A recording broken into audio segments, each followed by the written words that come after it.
temas que pueden haber visto en los 10 títulos que sacó la Nación, ¿verdad? Es típicamente la comparación con el mercado privado.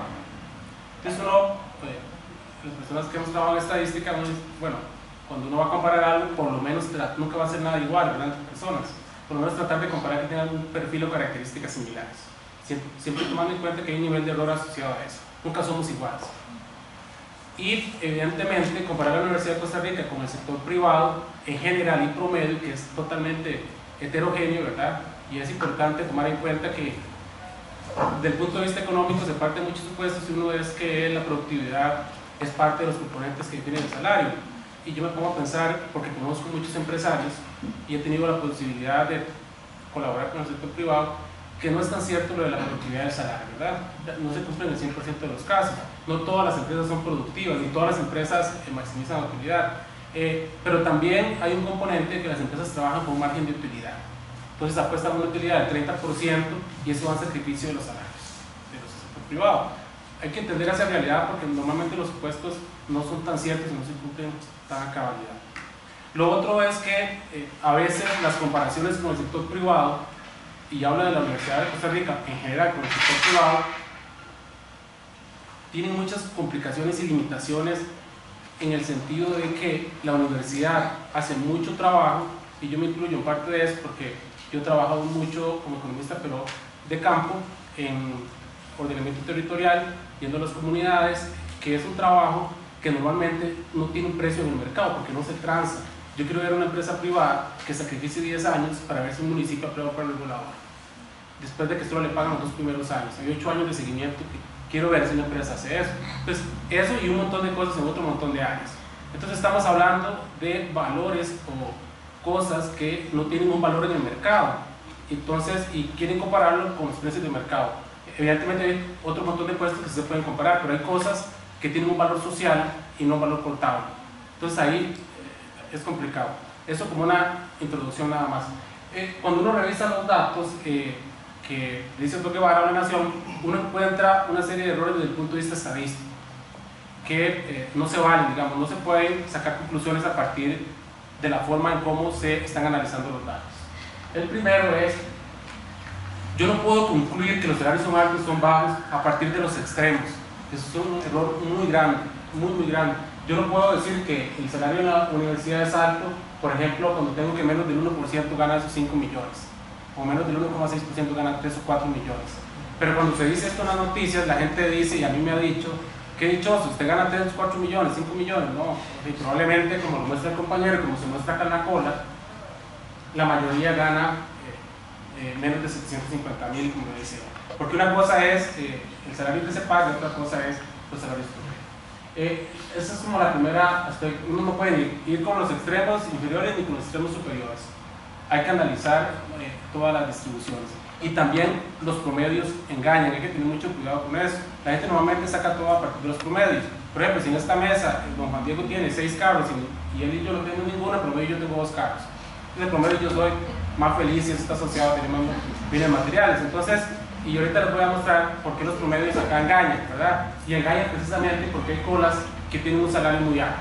Entonces, si yo gano 1 millón y una persona gana 8 millones, solo estamos nosotros dos, yo gano promedio 4 millones. Entonces, tener cuidado con eso. Hay que diferenciar por jornadas, como lo expuso muy bien el compañero. Existen muchas jornadas en la Universidad de Costa Rica. Yo entré acá con un 16avo. La diferencia me la pagaba Fundevit haciendo un montón de consultorías que si no lograba conseguir una consultoría, simplemente en mi casa de trabajo. Ya así ha funcionado hasta los últimos 5 años que he tenido la posibilidad de combinar 2 instituciones de tiempo completo por 2 lados. Pero siempre estuve un décimo, un 16avo. En el mejor de los años, a los 5 años, tuve 3 décimos. Y eso es lo normal para muchas personas en la Universidad de Costa Rica. Entonces, cuando usted tiene tiempo completo, 3 cuartos, un medio, un cuarto, un octavo, un 16avo, y pueden haber otros menos, ¿verdad? Dependiendo de la capacidad que tenga el director del instituto para poder negociar, como el que tenía donde estaba yo, ¿verdad? Entonces, la mayoría teníamos un 16avo, y cuando llegaba la gente, ¿pero cómo se tiene 16avo? Sí, eso es lo que tenemos, me llegaba 22,000 colones. No están malos esos datos que están ahí, eso es lo que ganaba uno, ¿verdad? Evidentemente, y la gente piensa que no está a tiempo completo en la universidad, y si está por Fundevit el otro 90% del tiempo no tiene las garantías que tiene la universidad. Para que tengan una idea, en el instituto yo trabajo en PRODOS, ninguno tiene tiempo completo, el que tiene más tiene medio tiempo, y somos poquitos, y los otros tienen un décimo y 3/4, y todos los demás trabajan por Fundeb. Y así trabajan muchas instituciones del Estado, de la universidad, muchos institutos, centros y programas, porque no todo el mundo es profesor en la universidad, muchos son investigadores, pero son investigadores aunque quieran y no pueden tener tiempo completo, uno tiene que tener medio tiempo y el otro por Fundeb. ¿Okay? Y la gente no entiende eso y no lo sabe en la calle, entonces es bueno que eso se mencione. Entonces tenemos diferentes tiempos, ¿verdad? Y tenemos además diferentes categorías, que estas son para profesores, pero tenemos todas las que son administrativas, que son profesionales, como bien lo mencionaba el compañero. Entonces, hacer un zambote, un promedio con los datos cuando tenemos esta realidad es muy diferente, y más porque el compañero demuestra que en cada categoría pues es muy difícil. Uno como licenciado interino, y no importa si es máster interino, lo que sea, si nunca entra en régimen académico, queda estancado. Por más que publique, por más puntos que haga, de nada me sirve a mí que ahora aprueben, que aprobaron ahí, que usted pueda tener más, hacer más puntos, pero no se reflejan más en más dinero, ¿verdad? Yo puedo tener 74, 80 puntos para llegar a 90 catedráticos, nunca voy a ser catedrático si no estoy en régimen académico. Pero tampoco nunca voy a poder pasar de escalafón si no me permiten dar una clase y llevar el curso de didáctica que me aprueben una clase y no me aprueban los escalafón, ¿verdad? Entonces no es tan fácil como la gente lo dice. Y lo otro punto es que a veces eso nos molesta a uno, digamos, la gente piensa que aquí hay una estabilidad muy grande laboral. No es cierto. Si a mí se me acaban los proyectos y no logro poner un proyecto por Fundeb, simple y sencillamente me quedo sin trabajo, medio tiempo, un cuarto, y eso pasa mucho. La estabilidad, bueno, sería bueno analizar mucho bien los datos de estabilidad, como decía el compañero. Donde yo trabajo, en los 10 años que he estado, se ha notado la gente que ha ido 3 veces. Es decir, siempre vemos 30, pero esos 30 no son los mismos que vienen hace 10 años. Todos se van para el sector privado. Se van para el sector privado porque son ingenieros, arquitectos, etc. Entonces, aquí lo que hay que tomar en cuenta es que hay ciertos sectores que sí se pagan mucho mejor en el sector privado. Pero en promedio, si yo hago los datos en promedio, tal vez no, pero es realmente válido bajar todo el promedio. Entonces, aquí 23%, al menos 23%, yo no tenía los datos de él, pero son relativamente recientes, no trabaja a tiempo completo. Entonces, hay un componente importante, digamos, sacar promedios cuando uno tiene esta realidad. Lo otro es muy similar a lo anterior, es muy diferencial por profesión o ocupación. Si se agarra la planilla que ganó Otto Guevara, hay 193 ocupaciones diferentes. Es la de la caja. Es la de acá. 193 ocupaciones diferentes en las cuales se clasifica a todos los empleados de la Universidad de Costa Rica. ¿Okay? Sacar un promedio de esto, desde el punto de vista estadístico, no sé. Entonces, vamos a ver. Si uno agarra la base de la caja, ¿verdad? Y supone que el salario mínimo, digamos, y aquí como estoy agarrando todas las profesiones, ¿verdad? Tenemos profesiones de profesionales en docencia, profesionales administrativos, pero tenemos ese componente también que son todas esas personas que colaboran en limpieza o en otro tipo de cosas, ¿verdad? Entonces, el salario mínimo, si uno agarra a todos los profesionales, el salario mínimo por ley sería más o menos 275.000 colones. Hay en esa base de 10.000, cerca del 23% no tienen ese salario. Y eso está relacionado a muchas cosas, no es que no paguen el salario, sino es precisamente todo lo que decía el compañero, que es que trabajan un décimo, un cuarto, etc. Entonces, yo consideraría acá, personalmente, que tal vez la única forma de poder comparar diferentes salarios, ¿verdad? Era tratar de llevarlo todo a tiempo completo, sacar todas esas personas que no están a tiempo completo, ¿verdad? Que más o menos era un porcentaje similar al que decía el compañero. Evidentemente esas personas existen y hay que analizarlas también, ¿verdad? Pero la única forma de poder comparar es. Entonces, mi muestra total no quedó de 10.000, sino que quedó de como 7.000 y resto, ¿verdad? Ahora más adelante lo veo. Eliminando todas esas personas que no trabajan a tiempo completo. Entonces, si uno agarra toda la base, que se puede llevar el promedio, que yo digo que no dice mucho, sería 994.000. Si uno la cuota sería 1.249.000, evidentemente porque estoy quitando todas esas personas que no trabajan menos de tiempo completo, ¿verdad? Entonces es obvio. Entonces, ¿qué es lo que pasa? Muy parecido a lo que decía el compañero. Esta es los datos que se deberían sacar, o sea, pero si usted saca solo los extremos, pues probablemente todo el mundo se escandaliza. Entonces, si yo agarro un equivalente a todas las personas que trabajan tiempo completo, quitando toda esa cola inferior de menos de 375.000 colones, uno tiene que el 36% gana menos de 750.000 colones. Eso es alto, pues. Depende con quién lo compare, ¿verdad? Entonces, 52% gana menos de 1 millón y 16% gana más de 2 millones. Y de aquí de nuevo, si usted ve esto, entonces no resulta que los salarios son tan relativamente altos, sino que aquí igual, a pesar de eso, sigo teniendo problemas los promedios. Porque acá, por ejemplo, muchos de ese 16% que ganan más de 2 millones, digamos, ahí depende de la categoría que se está analizando. Pero esta es la realidad, digamos, de los salarios de la obra. Si uno ve en las estadísticas descriptivas, para que vean un poco cómo engaña el promedio de todas esas personas sin diferenciar por puesto es 1.249.000. Pero cuando uno agarra la mediana, que en realidad lo que me dice es el 50% de las personas gana en realidad 964.000 para abajo, ¿verdad? Y la otra mitad 964 para arriba. Luego, bueno, ahí están los valores máximos y mínimos, ¿verdad? El salario mínimo ahí de 175.000. Si uno desagrega las ocupaciones que hay en la 1, se da cuenta que la gran mayoría son profesores universitarios, ¿verdad? Y el 55%. Claro que ese 55% tiene un remanente importante que no trabaja en tiempo completo. Un 4% son oficinistas, un 3% son técnicos y asistentes de recursos humanos, un 2,7% son conserjes y ahí sucesivamente. Lo importante acá es que en realidad hay como 10 grandes ocupaciones que concentran la mayoría de los empleos y existen, de acuerdo a la base de datos de la caja, un componente muy importante que es el 21% de 183 profesiones. La mayoría de profesiones, con excepción de los profesores universitarios, agrupa menos del 5%. Es decir, yo no puedo decir que los secretarios son el 20% ninguno es mayor al 5%. ¿Okay? Este fue un componente más de la mitad de los profesores. Y esto es muy importante porque aquí ya lo que me muestra es que hacer promedios generales de los ingresos y de los salarios no tiene validez cuando yo tengo esta estructura de esta manera. Si analizo solo los profesores universitarios, que son alrededor de 5.500, ¿verdad? Uno ve la base de datos que no reporta salarios 138.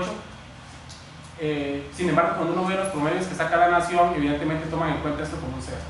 Y luego hay cantidad de profesores reportados con salarios menores de 645.000. Aquí lo que hice fue, si tengo todos esos salarios de los profesores y quiero ver más o menos un aproximado de cuántos trabajan a tiempo completo, porque yo no tenía la base de compañero, entonces me fijé en el escalafón y el salario mínimo de un bachiller es 645.000 colones. Entonces, en realidad, de esos 5.000, menos de la mitad, es decir, el 45%, ganan 645.000 colones o más. Es decir, casi la mitad de los que son profesores universitarios no trabajan en tiempo completo. ¿Okay? Entonces, si yo agarro esos que yo considero que trabajan en tiempo completo, tenemos que la mediana son 1.782.000 para los profesores. Perdón, el promedio. Y la mediana 1.468.000. Solo para los profesores. Y aquí está la distribución de los profesores de acuerdo a lo que ganan. Entonces lo que tenemos es que de estos profesores que yo considero que trabajan en tiempo completo, ¿verdad? Sin diferenciar por si es catedrático o interino, etc., más de la mitad gana menos de 1,5 millones, ¿verdad? Y si yo le agrego ahí el 16%, estaría llegando a un 65-70% que ganan menos de 2 millones, ¿verdad? Entonces, no son salarios tan altos si uno los compara con salarios de otros países universitarios, ¿verdad? Si comparamos diferentes ocupaciones dentro de la misma Universidad de Costa Rica, ¿verdad? Uno tiene que, por ejemplo, el promedio de los profesores es 1.700.000, un oficinista es 741.000 colones, un técnico asistente de recursos humanos 1.119.000, un conserje 937.000, un policía de tránsito 1 millón y un secretario 855.000, ¿verdad? Entonces aquí, como decía don Juan Diego, aquí lo complicado es decir si un policía de tránsito está ganando mucho, está ganando un poco en comparación con quién. Si un profesor universitario tendría que ganar 20, 30, 40 veces más que otro profesional dentro de la universidad. ¿Cuáles son los parámetros o los criterios que me permiten a mí decir que este profesor está ganando mucho o por qué el conserje gana tanto? O no es más bien que los conserjes en el sector privado ganan muy poco o le pagan menos del salario mínimo. Aquí la idea es con los datos ver un poco la distribución de los salarios, suponiendo que son completos, ¿verdad? Tiempo completo, las brechas que hay entre las mismas ocupaciones, ¿verdad? Entonces, como calcular algunos coeficientes.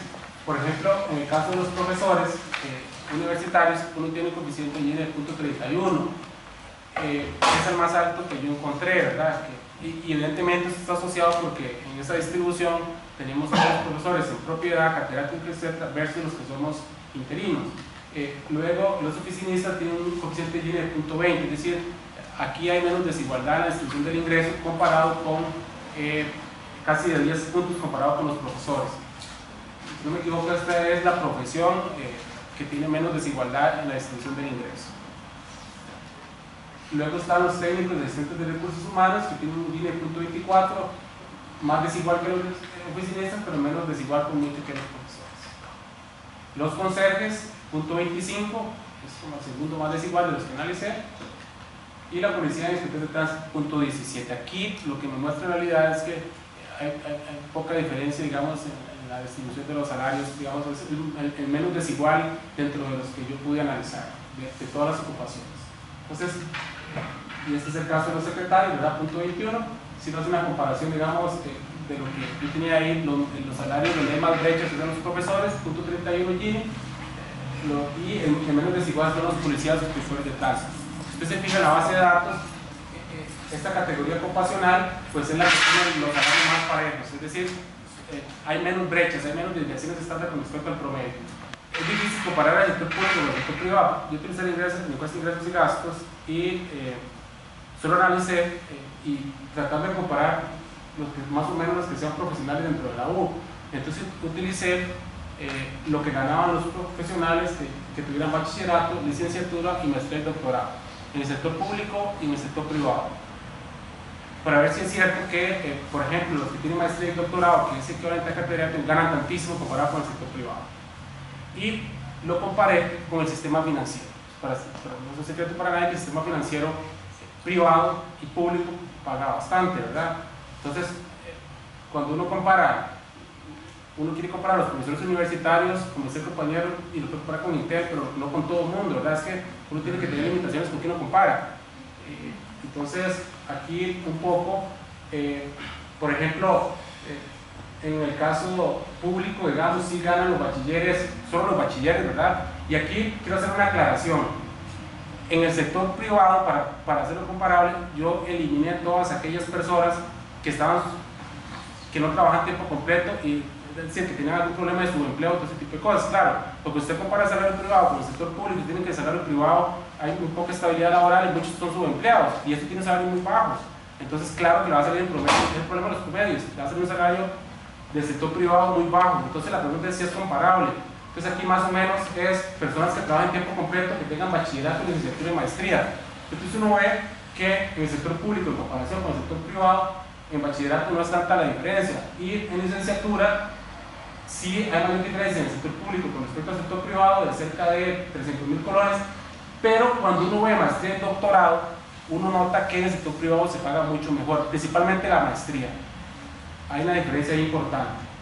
Y si uno analiza el sector financiero, porque aquí sí hay diferencias importantes, uno lo que tiene es que el público no financiero con el privado no financiero son las mismas brechas que veíamos antes, pero nótese el público financiero con el público no financiero, la diferencia es abismal. O sea, el sector financiero le pagan los másteres y los doctorados casi más de 1 millón de colones de más en promedio. Entonces, todo esto depende de cómo lo analice usted. Si usted agarra los datos promedios de toda la población privada y de todos los asalariados públicos, evidentemente va a salir siempre el salario público mayor, pero cuando uno trata de desagregar un poco y comparar, digamos, que sea relativamente comparable, los datos no son tan claros con respecto a eso. Yo lo traigo como conclusión. Una de las recomendaciones es que yo creo que hay que mejorar el nivel de discusión y el análisis en estos temas, no quedarse con los promedios o análisis muy simples, porque la población en general que lee el periódico normalmente se queda con eso. Entonces, evidentemente estos datos también están sesgados por los problemas de que hay que desagregar todavía más, pero yo creo que si uno quiere realmente comparar la Universidad de Costa Rica, los salarios con el sector privado o al interno, se deben hacer análisis más profundos, digamos, bastante más profundos. En realidad esta presentación lo que tiene como objetivo es ver que existen tantas diferencias que los índices promedios no nos dicen mucho, ¿verdad? Y si no entendemos esas diferencias y las incorporamos dentro de los análisis económicos o sociales también, ¿verdad? Pero no solo económicos ni estadísticos, es muy difícil poder tener conclusiones acertadas. Pero sobre todo, incluso dentro de la misma universidad, muchas personas no entienden el trabajo que hacen otros profesionales acá, que normalmente no se valoran en el mercado. Me gustaría ver, por ejemplo, cuántas empresas privadas se dedican al arte o a la música, etcétera, que genera la Universidad de Costa Rica, que es una externalidad cultural positiva y que normalmente no tiene un precio, ¿verdad? Entonces, ¿cuánto le ponemos precio a eso? Y otro montón de actividades que hace la universidad, que la gente piensa que cobramos horas extra, etcétera, etcétera, que para el sector, para los profesores, por lo menos en mi caso, porque nunca me han pagado una hora extra. Y probablemente he trabajado 10 horas a la semana además, porque no existen esos incentivos, pero sí para el sector administrativo. Entonces, también hay que hacer ese tipo de diferencias, ¿verdad? Y no generalizar. Y sobre todo, yo siento que la universidad debe hacer, en este caso en específico, hacer un estudio que si ve el tiempo que se lleve, pero con los mejores datos para poder sacar conclusiones científicamente validadas y no quedarse, digamos, con el discurso general o de datos promedios, etcétera, ¿verdad? Mejor sacar una serie temporal, etcétera, en términos generales.